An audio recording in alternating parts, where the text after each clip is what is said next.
5 лесни трика за дълготрайност на спортните обувки. Спортните обувки са инвестиция. Подходящият чифт може да направи разлика между комфорт и болка.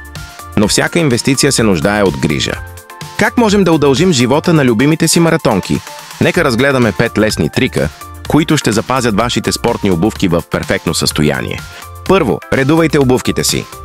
Задължително трябва да имате поне 2 чифта. Редуването им позволява на материалите да се проветряват и запазят оригиналната си форма.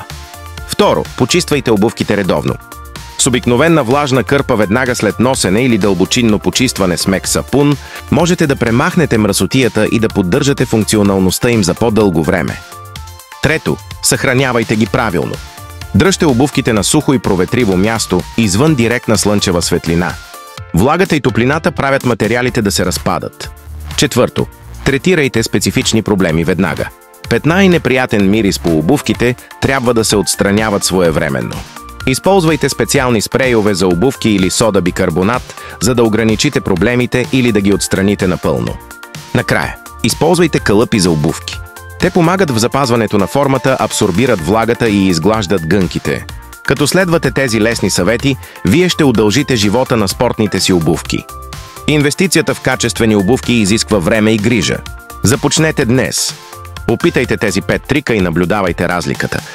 Вашите обувки ще ви благодарят. И не забравяй! Още полезни трикове и съвети те очакват на obuvkiex.com.